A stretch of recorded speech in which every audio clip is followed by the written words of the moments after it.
Hello everybody, I will now introduce you to the converter breaker strategy. My name is Pascal Torwelle, I'm a third-year PhD student at Supergrid Insitute. I got my Master of Science degree in Electrical Power Engineering from the Leibniz University of Hanover. As I said, I'm currently in my last year of my PhD and my research interest is HVDC grid protection. The outline of this presentation is as follows. I will first give an overview on the protection components and layout. Then I will go into the primary sequence and the backup sequences of the strategy. I will specify the switchgear requirements and then I will come up with some conclusions. So regarding the protection components and layout, we can see here the 4-terminal promotion benchmark grid on which we will now apply the protection components for the converter breaker strategy.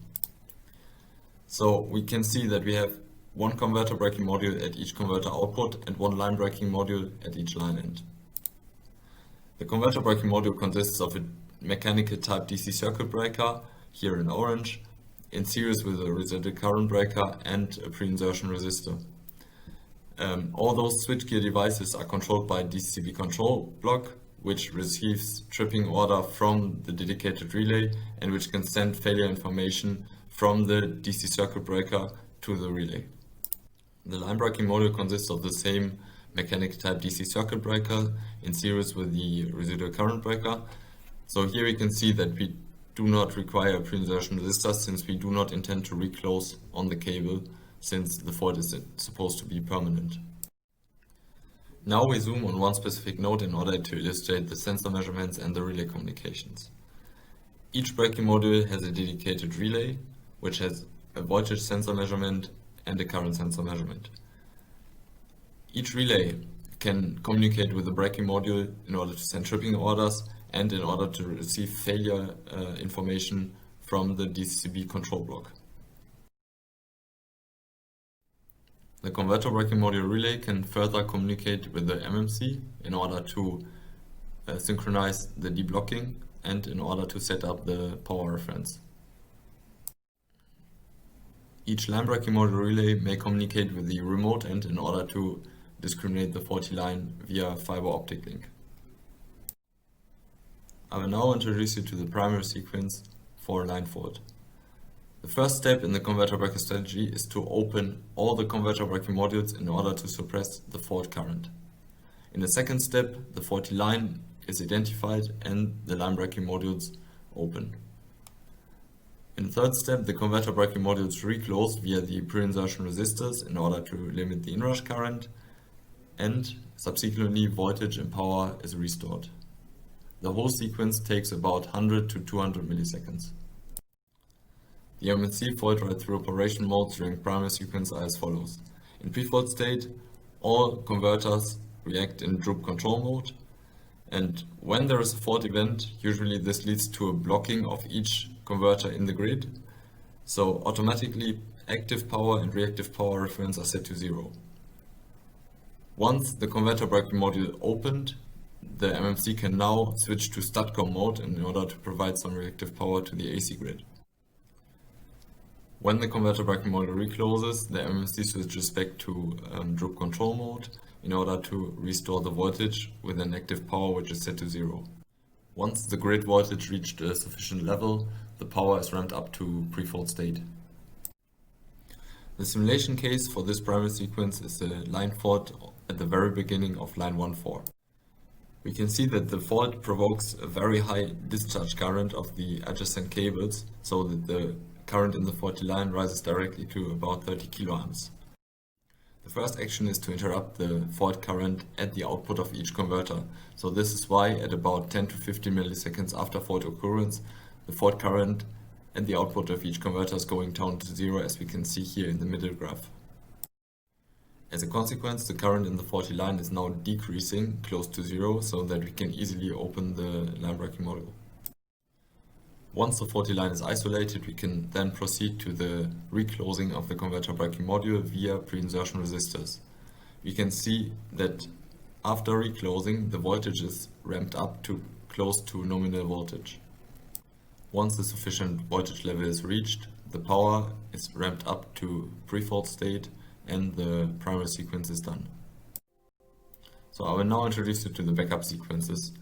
The first case is a converter breaking module failure, here at busbar 1.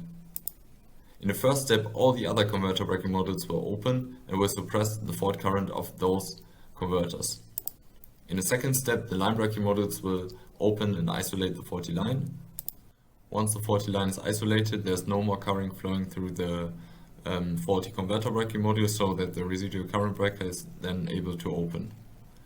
In another step, the healthy converter breaking modules are reclosing via pre-insertion resistors, and voltage and power can be restored. The second backup case is the line breaker failure. So here in the first step, we open all the converter breaking modules, and we now suppressed all the fault current coming from the converters. So in the second step, we open the line breaker and the line residual current breaker of the device which was faulty.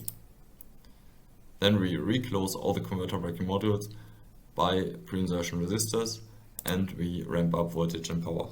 So the time for this backup sequence is exactly the same as for the primary sequence.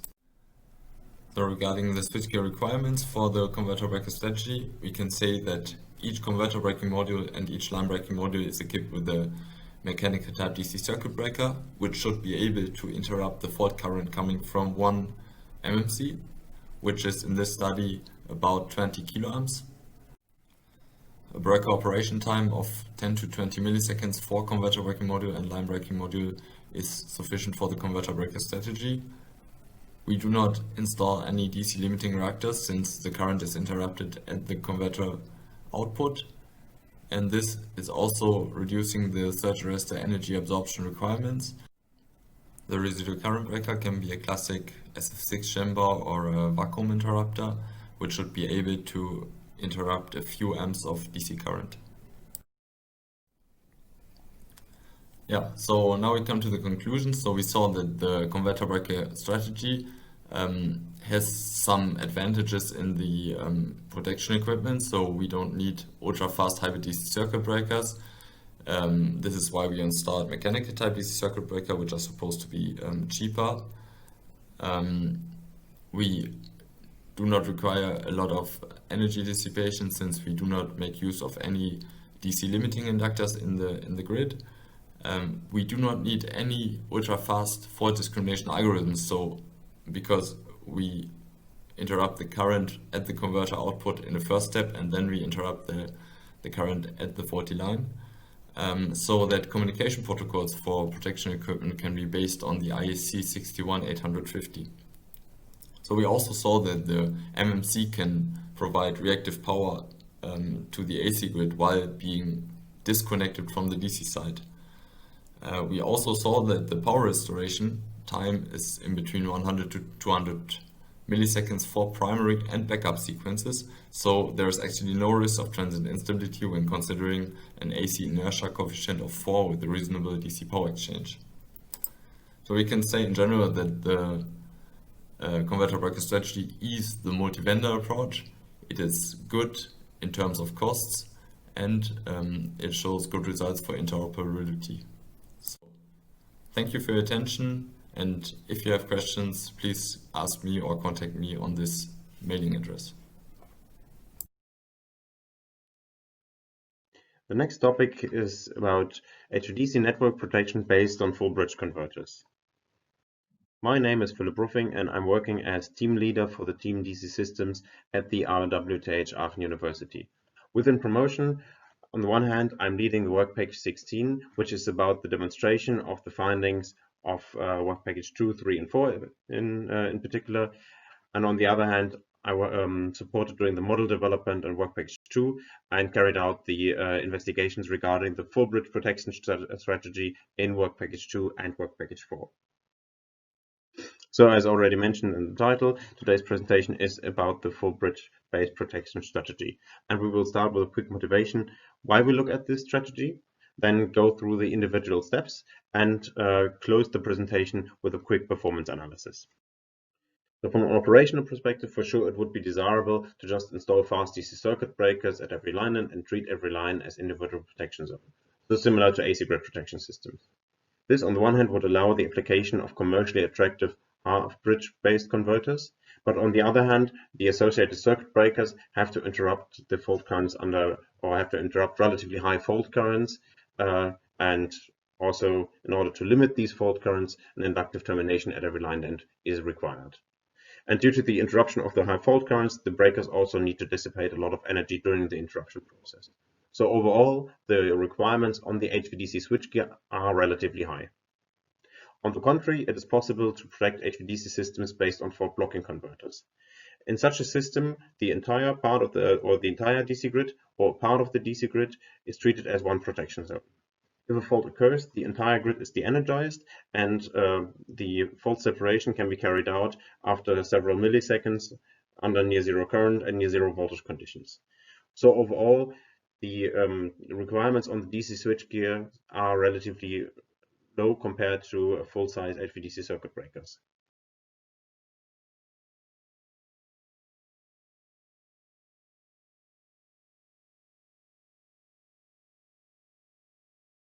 So let's now have a look at the individual steps of the protection strategy. If a fault occurs within the DC system, the DC voltage collapses and traveling waves propagate throughout the system.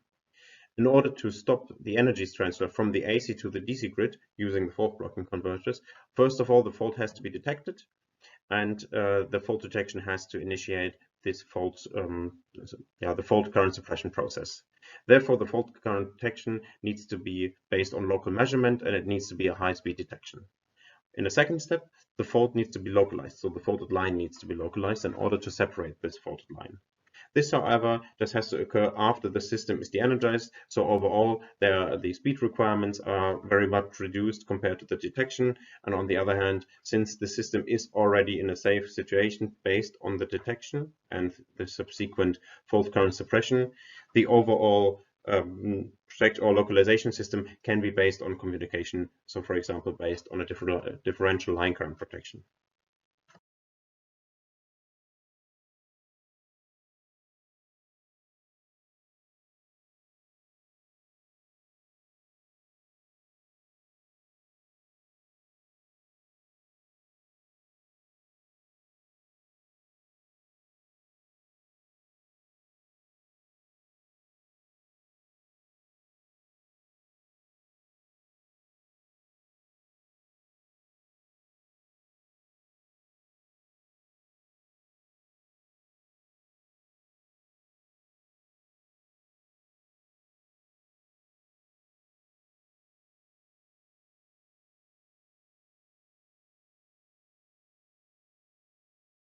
So after the control has generated near zero current and zero voltage conditions, the healthy part from the grid has to be separated from and isolated from the faulted line. And this can be achieved by a cascaded approach. On the one hand, the current interruption can be realized by a dedicated residual current breaker, and on the other hand, the isolation between the faulted line and the healthy part of the grid, this can be accomplished by a fast disconnector or even ultra-fast disconnector. So overall, the current interruption and the isolation task can be separated from each other. Regarding the residual current breaker, our investigations have shown that residual current breaker with a voltage rating in the range of 5 to 10% of the nominal DC grid voltage and an energy absorption capability of only a few tens of kilojoules are sufficient for fault current interruption within 20 to maybe 50 milliseconds, depending on the specific tasks. And overall, the design of the residual current breaker can be adjusted to fulfill the needs in terms of fault separation time, and thereby also the needs of the surrounding AC system. After fault separation, an important task which has to be considered as well is the DC grid voltage restoration. And here, something which is very important to consider is the network design. So on the one hand, if the network is a bipolar network with a dedicated metallic return, the system is solidly grounded on the DC side, and there is a return path for the current. So in overall, the different conductors can be charged individually. And in case of a pole to ground fault, there is no imbalance or there is no overvoltage on the healthy pole, as you can hear. On the other hand, if there is a monopole, if we take a monopolar system into consideration, the DC side is not grounded and there is no return path for the current flow. So overall, the poles can only be charged symmetrically. And after fault separation, which is here, the grid restoration starts. In this case, both poles are charged symmetrically, which leads to an imbalance on the healthy pole. So this has to be taken into consideration, and different approaches have been investigated how to overcome this overvoltage. So this on one hand is possible using a DC chopper, but on the other hand also using a zero sequence grounding as well as a controlled rebalancing, which was developed within the project.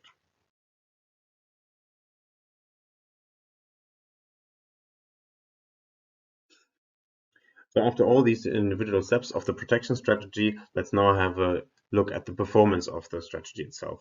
So first of all, here you can see the voltage and active power curves for an exemplary pole to ground fault in a monopolar HVDC network, a 4-terminal monopolar HVDC network. The DC voltage on the faulted line, so the blue line, collapses, and the DC voltage on the healthy line remains more or less at its nominal value. After the fault is separated, the grid voltage restoration is initiated, and due to the grid voltage restoration, there is an overvoltage on the healthy pole as just introduced. So this is in this case overcome using a DC chopper for the rebalancing.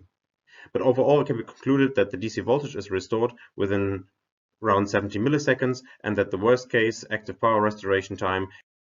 So overall, it can be concluded that the application of full bridge converters with the appropriate DC fault control enables also the application of low voltage and low energy DC circuit breakers. And overall, the protection strategy complies to the definition of temporary stop P, through depending on the specific size of the DC grid as well as the requirements on the surrounding AC grids. But overall, the protection strategy can be adjusted to the needs of the surrounding AC grids. Moreover, we have shown that the protection strategy can be applied to larger DC grids, but then it cannot just be a non-selective protection strategy, since an overall outage of a very large DC grid would not be compatible with the requirements of the AC grid, but a partially selective approach can be used here to enable the application of full bridge-based converters.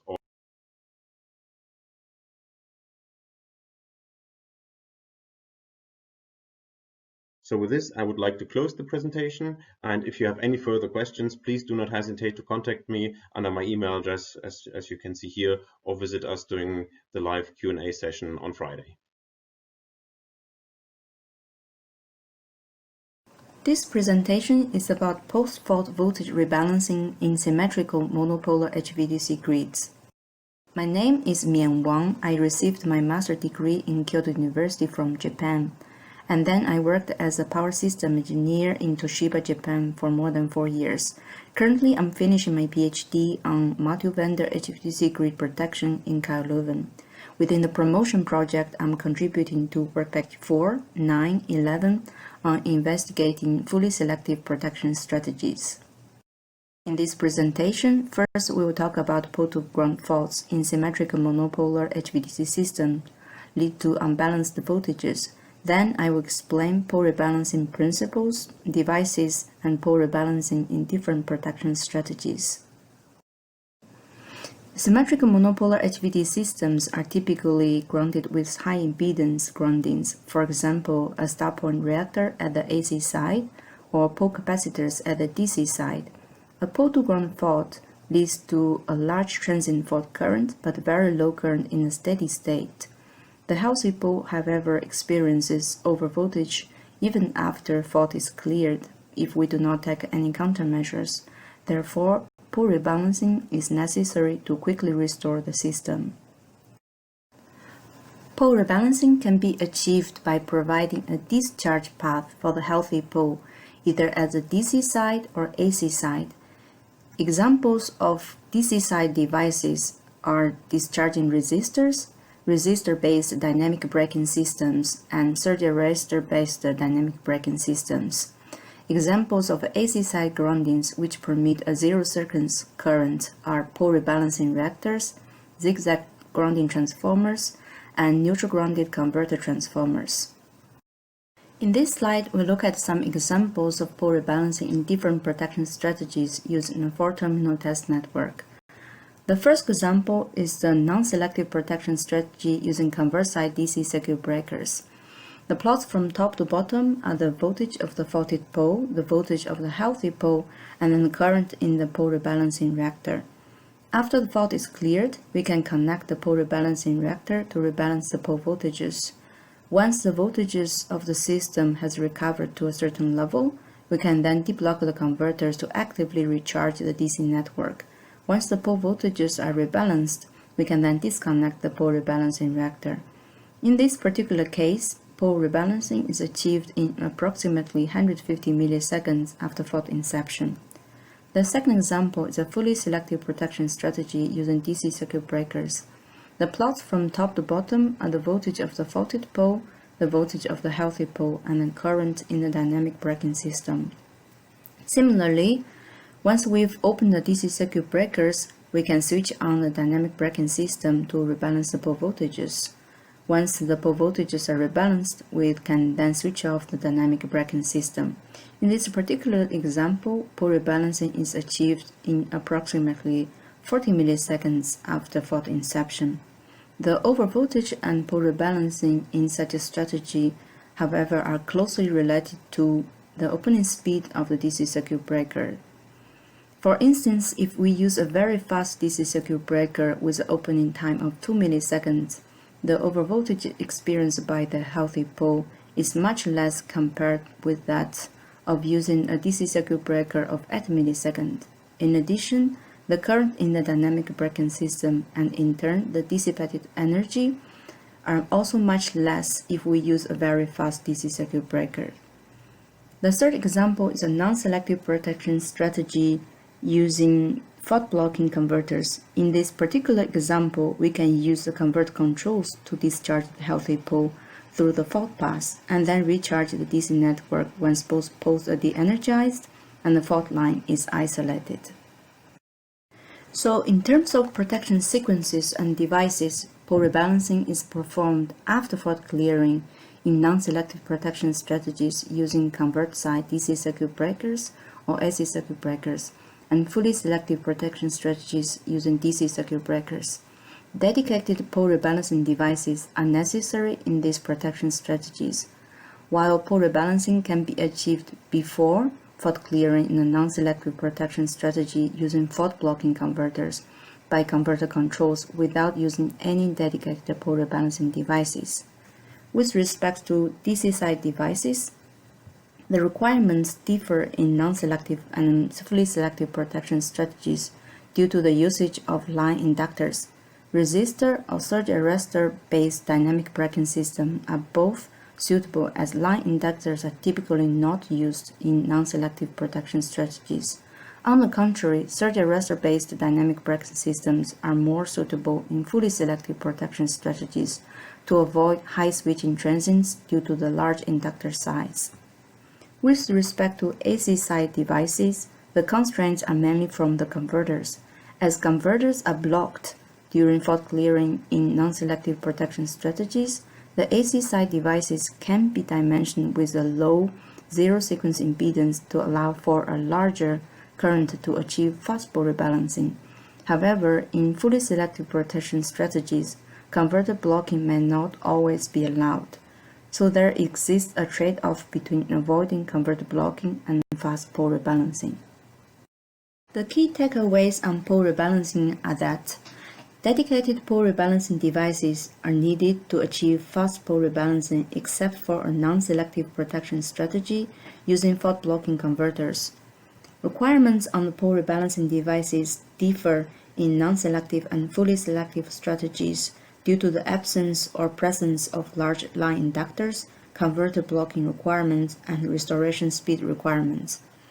In non-selective protection strategies using convert-side DC circuit breakers or AC side circuit breakers, and fully selective protection strategies using DC circuit breakers, the pole rebalancing speed mainly depends on the fault clearance speed, meaning the breaker opening time, convert fault riser requirements, meaning if the converters are allowed to be blocked or not, and then the pole rebalancing devices. However, in a non-selective protection strategy using fault blocking converters, the pole rebalancing speed mainly depends on the converter capability. Thank you very much for your attention. For any further questions, please do not hesitate to contact me. This presentation is about multi-vendor HVDC grid protection. My name is Mian Wang. I received my master's degree from Kyoto University in Japan and then worked as a power system engineer in Toshiba, Japan for more than 4 years. Currently, I'm finishing my PhD on multi-vendor HVDC grid protection in Leuven. Within the promotion project, I'm contributing to work package 4, 9, and 11 on studying fully selective protection strategies. In this presentation, first we will talk about unique challenges of multi-vendor interoperability in HVDC grid protection. Then we will discuss about key results on multi-vendor interoperability from Work Package 4. The majority of existing HVDC systems have been built by a single vendor as turnkey projects. However, a multi-vendor solution is inevitable to build large-scale HVDC grids in a step-by-step manner. For instance, from an existing point-to-point link by a single vendor, we might have extensions to other converter terminals supplied by other vendors. We could also have additional lines with key equipment supplied by totally different vendors from the existing ones. Furthermore, we might want to connect to another HVDC grid which uses a different protection philosophy. In such multi-vendor scheme, we have different interoperability aspects, such as interoperability of components which realize the same functions, such as protection IEDs, DC circuit breakers, or pole rebalancing equipment. We have interactions and interfaces between different components which perform different functions, such as between protection IEDs and DC circuit breakers, and then between DC circuit breakers and converters. Then we can also have interoperability of protection philosophies, which means such a multi-vendor solution should allow different protection strategies to be used in one HVDC grid. Similar to interoperability of smart grid as studied by SENELEC Smart Grid Coordination Group, interoperability in HVDC grid protection can also be divided into 4 layers: function, electrical interface, information, and communication, which correspond to functional requirements, basic connectivity, interface signals, data formats, and communication architecture and protocols. The second dimension of multi-vendor interoperability in HVDC grid protection is the protection philosophy.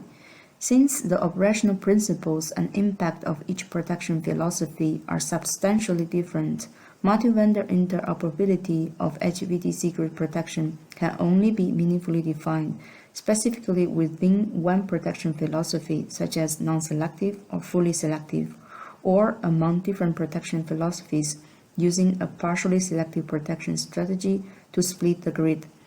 At the functional layer, it is essential to define general requirements of the overall HVDC system during DC fault, interactions between different equipment, and the functional requirements of the key components. Compared to AC protection, HVDC grid protection equipment extends its scope to fault current limiting equipment, a wider range of fault current interruption equipment, not just DC circuit breakers, but also fault blocking converters and DC-DC converters.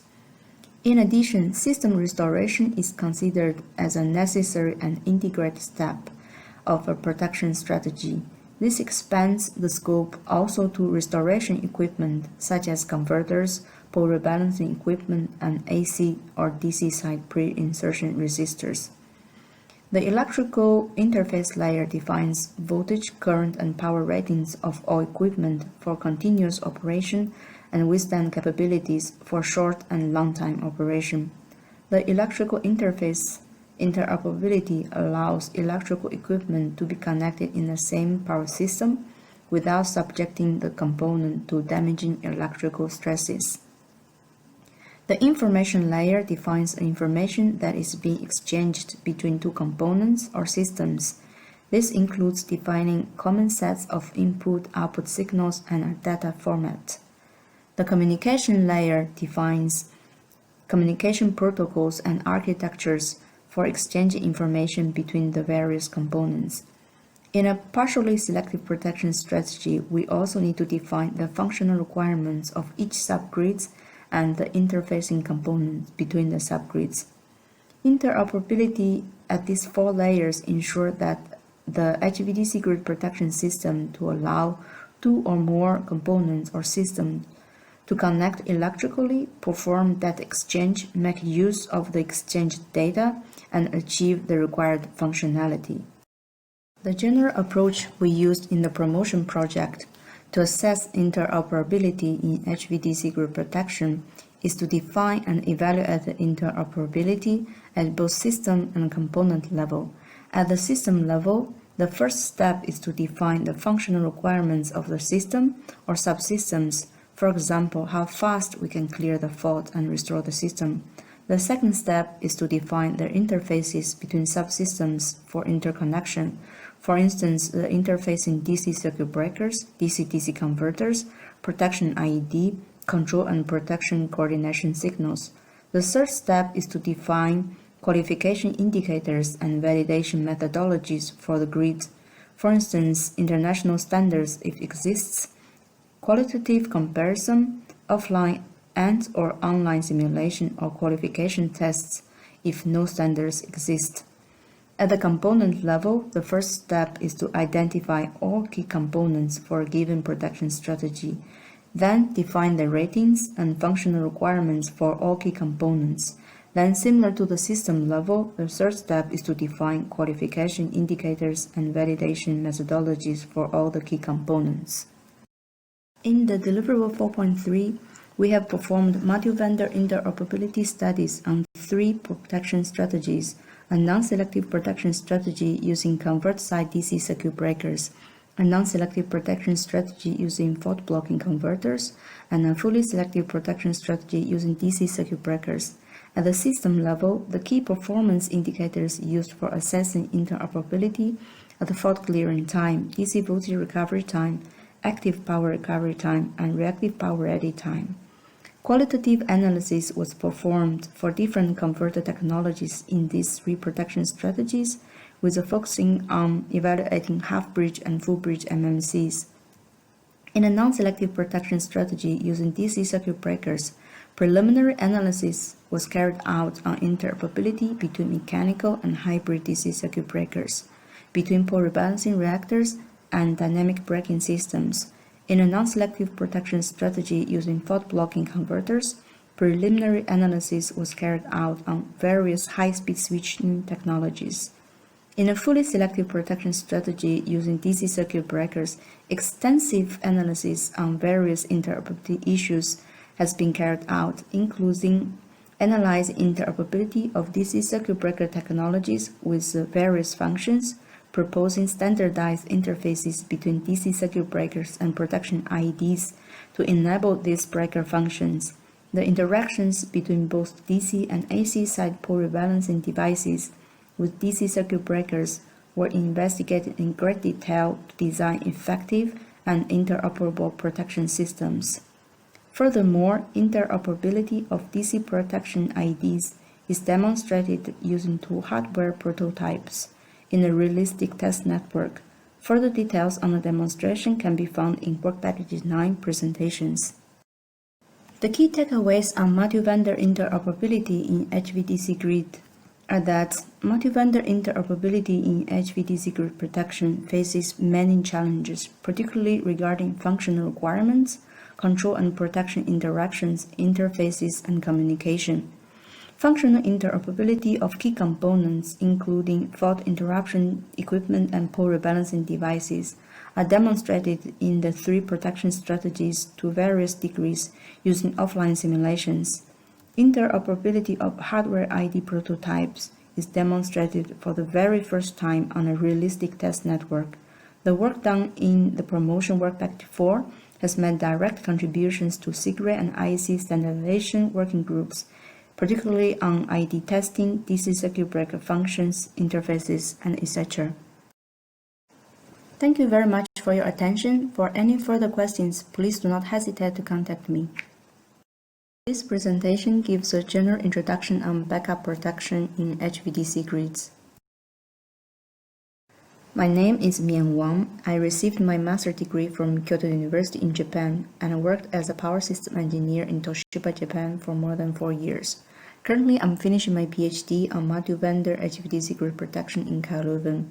Within the promotion project, I'm contributing to Work Packet 4, Work Packet 9, and Work Packet 11 on studying fully selective protection strategies. In this presentation, we will first look at backup protection in different protection strategies, considering failures of key components in each strategy. Then we will discuss DC circuit breaker failure modes and detection algorithms. In a fully selective protection strategy, high interrupting capability and fast speed are required for DC circuit breakers. Different options exist to provide breaker failure backup protection. The first example is to use a fault-fitting converter together with the AC circuit breaker. During a breaker failure, the convert side AC circuit breaker and the DC breakers on the adjacent lines are tripped to clear the fault. After isolating the failed DC circuit breaker, these breakers can then be reclosed to restore the system. The second option uses a converter side DC circuit breaker, which can provide fast fault clearing. Since the converter remains connected to the AC side, the converter can still provide reactive power support after opening the converter side DC circuit breaker. The third option uses fault blocking converter for backup fault clearing, which provides a possibility of continuous reactive power support throughout the fault. As compared to the first option, the last two options can provide fast fault clearing and nearly continuous reactive power support to the AC side. In this strategy, the DC circuit breakers are only capable of interrupting current in the forward direction. The difference with the previous strategy is that remote breakers need to be tripped in order to clear the fault during a breaker failure backup protection. The advantage is that the cost of protection system is lower due to less components used in the DC circuit breakers, even with the same amount of power being interrupted.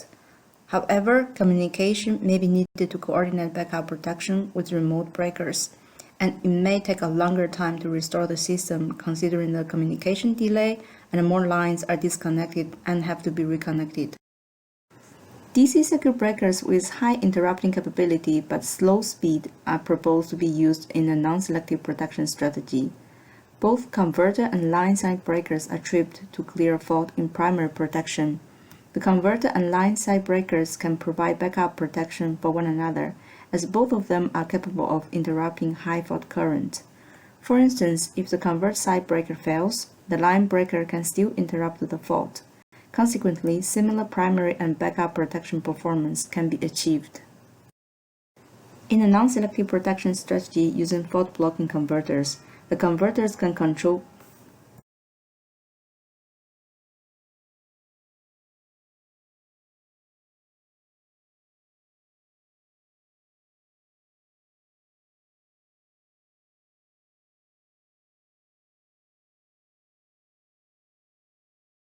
In a partially selective protection strategy, DC circuit breakers with high interrupting capability and fast speed are required to quickly separate the faulty subgrid from the healthy ones.